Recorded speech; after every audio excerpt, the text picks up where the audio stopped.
আমন্ত্রণ জানাচ্ছি প্রিয় দর্শক, মানচিত্রের কথোপকথনে। ভারত পাকিস্তানের মধ্যে এক ধরনের উত্তেজনা থেকে তুমুল পর্যায়ে গেছে। আপনারা জানেন যে ভারত পাকিস্তানের আজাদ কাশ্মীরে হামলা করেছে, পাকিস্তান পাল্টা জবাব দিয়েছে। এই অবস্থা আসলে যুদ্ধ বলতে আমরা যা বুঝি সেদিকে পৌঁছাচ্ছি কিনা। পাশাপাশি আমরা আলোচনা করব করিডোর বিষয়ে, যেটি নিয়ে বাংলাদেশে এখন সবচেয়ে স্পর্শকাতর বিষয় মানুষের মুখে মুখে। আজকে এই বিষয়ে আলোচনার জন্য আমাদের সঙ্গে যুক্ত রয়েছেন বাংলাদেশ ডিফেন্স জার্নালের সম্পাদক এবং সাবেক সেনা কর্মকর্তা আবু রুশদ। আবু রুশদ, আপনাকে আমন্ত্রণ জানাচ্ছি আমাদের অনুষ্ঠানে। প্রথম প্রশ্ন, ওয়ালাইকুম আসসালাম। নিঃসন্দেহে ভারত পাকিস্তান যে উত্তেজনা, আপনার কি মনে হয় যুদ্ধ শুরু হয়ে গেছে নাকি শুধু একটি মহড়া? ভারত এবং পাকিস্তান এখন যে জায়গাটায় যুদ্ধ করছে, এটাকে আমরা ব্যাটল বলতে পারি, পূর্ণ ওয়ার না। সেটা হচ্ছে লাইন অফ কন্ট্রোলে। আপনার পেহেলগাম আক্রমণ ঘটনাটার পর পাকিস্তান পাল্টা ব্যবস্থা হিসেবে 1972 সালে যে ভারতের সাথে সিমলা চুক্তি হয়েছিল, সেই সিমলা চুক্তিতে আপনার কাশ্মীরে পাকিস্তানের কাশ্মীর এবং ভারতের কাশ্মীর, এই সীমানাটাকে আগে লাইন অফ কন্ট্রোল বলা হতো। সেটা ওই 1972 সালে সেটাকে পরিবর্তন করে আন্তর্জাতিক সীমানা হিসেবে স্বীকৃতি দেওয়া হয়। ইন্দিরা গান্ধীর চাপে সেই স্বীকৃতিটা মেনে নেন জুলফিকার আলী ভুট্টো। তা আন্তর্জাতিক এখন সেটা উঠিয়ে দিয়েছে পাকিস্তান, বলেছে যে সেই চুক্তি বাতিল, আবার লাইন অফ কন্ট্রোল বলবো। তা লাইন অফ কন্ট্রোলে আসলে এরকম যুদ্ধ করতে পারে, সেটাকে আপনি পূর্ণ যুদ্ধ বলতে পারেন না যতক্ষণ না আন্তর্জাতিক সীমানা একজন আরেকজনের লঙ্ঘন করে। আবার দেখা যায় এটা যদি আপনার আন্তর্জাতিক সীমানায় এখন আসে, যে ওদিকে ব্যস্ত থাকলো, আবার ভারত ধরেন পাঞ্জাব দিয়ে আপনার আক্রমণ করলো বা শিয়ালকোট দিয়ে আক্রমণ করলো, যেটা 1965 সালে হয়েছিল। 1965 সালে যুদ্ধের সময় পাকিস্তান এবং ভারত যখন কাশ্মীর এলাকায় লাইন অফ কন্ট্রোলে যুদ্ধ করছিল পুঞ্চ এলাকায়, তখন ভারতীয়রা 6 সেপ্টেম্বর 1965 এই তারিখে ওয়াগা বর্ডার দিয়ে আক্রমণ করেছিল। তো এখন এরকম ঘটনা ঘটতে পারে, তার কারণ ভারতীয় রাজনীতিবিদরা আসলে জিনিসটাকে বেশি মাত্রায় নাড়াচাড়া করেছেন। জিনিসটা অনেকটা সাম্প্রদায়িক বিষয়ও হয়ে দাঁড়িয়েছে এবং এই এলাকায় এরকম পূর্ণ যুদ্ধ বাধার সম্ভাবনা কতখানি রয়েছে এই পর্যায়ে এসে? থাকতে পারে। এটা অস্বাভাবিক উপায় নাই। তার কারণ হচ্ছে যে এখন পর্যন্ত দেখা যাচ্ছে, এবং 2019 সালে তার আগে কার্গিল যুদ্ধেও যে দেখা গেছে যে ভারতীয় বিমান বাহিনী খুব বাজে পারফরমেন্স দেখিয়েছে। কার্গিল যুদ্ধ ভারতের কয়েকটি যুদ্ধ বিমান পাকিস্তান ফেলে দিয়েছিল। আর 2019 সালের ফেব্রুয়ারিতে তো আপনারা দেখেছেন যে ভারতের উইং কমান্ডার অভিনন্দনকে তারা আটক করতে সমর্থ হয়েছিল।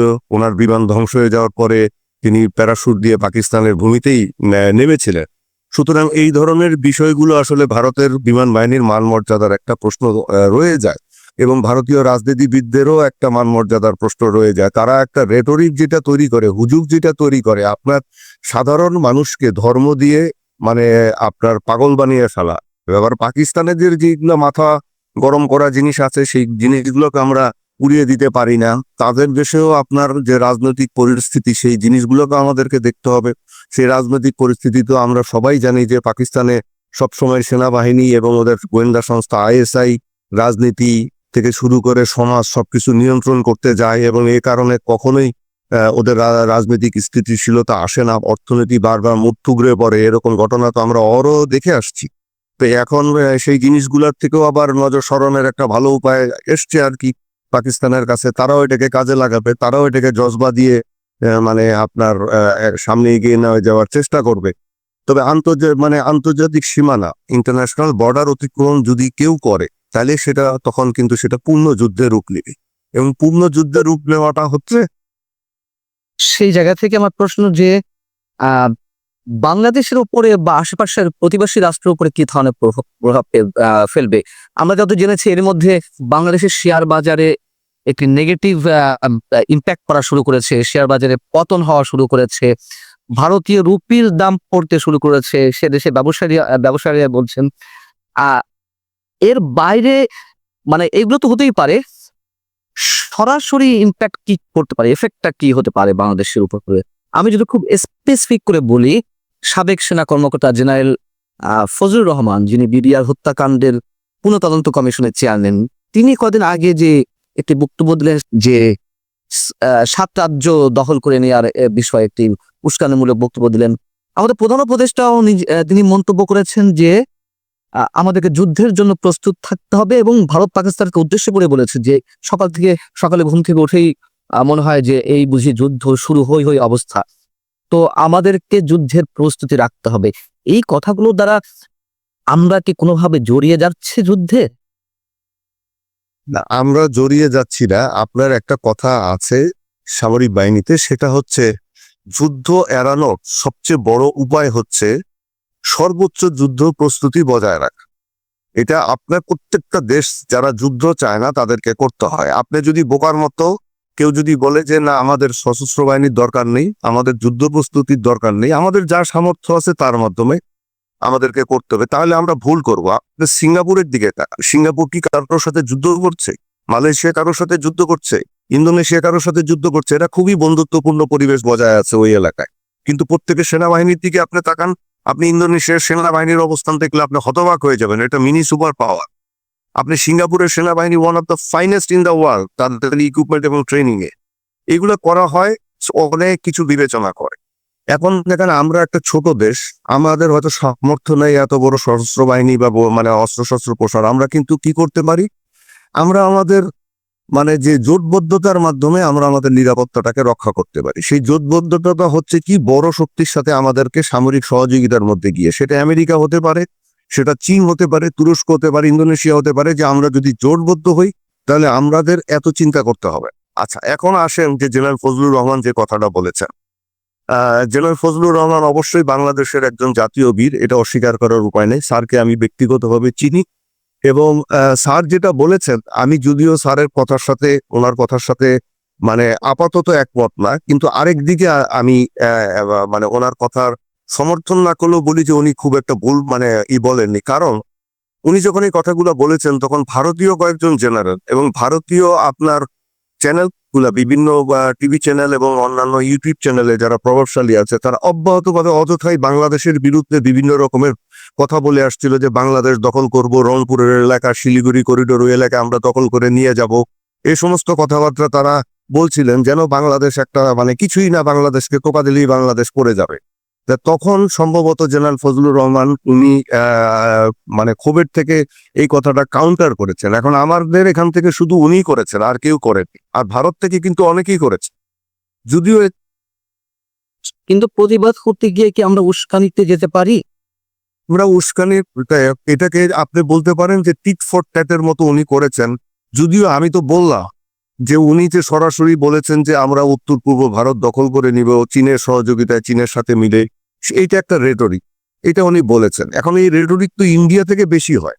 এখন উনি হয়তো কাউন্টার করেছেন, এখন বাকিটা উনি ভালো বলতে পারবেন, বিকজ উনি একজন জেনারেল ছিলেন। আর ডক্টর ইউনূস যেটা বলেছেন যে বাংলাদেশের যুদ্ধ প্রস্তুতি দরকার, এই কথাটা আসলে আমাদেরকে ওইভাবে বিবেচনা করতে হবে যে উনি বিমান বাহিনীর মহড়া দেখতে গিয়ে কথাটা বলেছেন। আমাদের যুদ্ধ প্রস্তুতিটা একটা দেশের সবসময় থাকতে হয়। যুদ্ধ প্রস্তুতি থাকার মানে না যে আমরা আরেকজনের সাথে যুদ্ধ করব। আমাদেরকে মনে রাখতে হবে যে বাংলাদেশ কখনো আগ্রাসী শক্তি নয়, কিন্তু কেউ যদি আমাদেরকে আক্রমণ করে তাহলে আমরা কিন্তু ছেড়ে দিব কি, আমরা আমাদের আত্মমর্যাদার জন্য আমরা মরে যাব। সম্ভাবনা আমাদের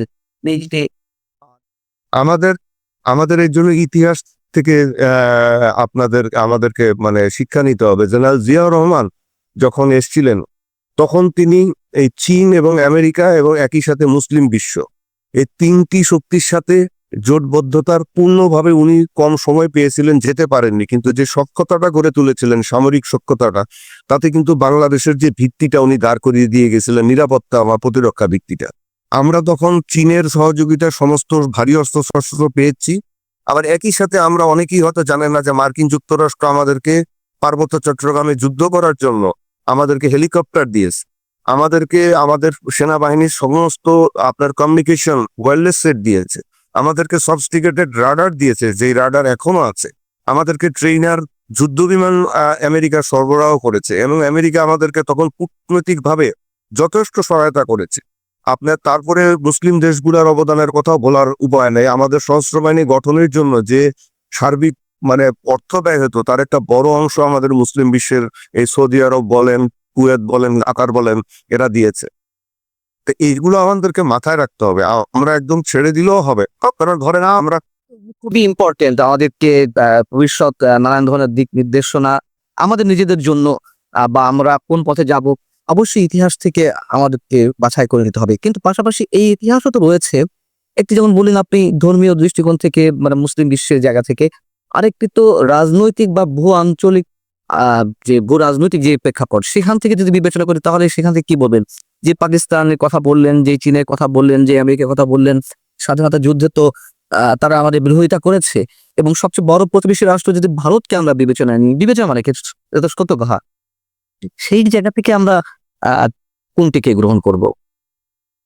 আমরা তো ভারতের সাথে দেখেন কাউকে গ্রহণ করার মানে বিষয়টা না। বিষয়টা হচ্ছে যে আমরা তো কখনো ভারতের কি কোনো ক্ষতি করার মতো ক্ষমতা আমাদের আছে? আমরা যদি ইচ্ছাও করি, উগ্রবাদ সবসময় একটা দেশের ক্ষতি করে। আমাদের বাংলাদেশেও এই ধরনের কিছু মাথামোটা মানে এই উগ্র মস্তিষ্কের লোকজনের জন্ম হয়েছে। এরা ভালো করার চেয়ে আমাদের ক্ষতি করছে, আমাদের ক্ষতি করছে। এই ধরনের উগ্রতা এই জায়গা থেকে আমার প্রশ্ন, ভারতের বিরুদ্ধে আমাদের অসংখ্য অভিযোগ রয়েছে, সেই অভিযোগগুলো বাস্তব ভিত্তিও রয়েছে, এটা যেমন সত্য কথা।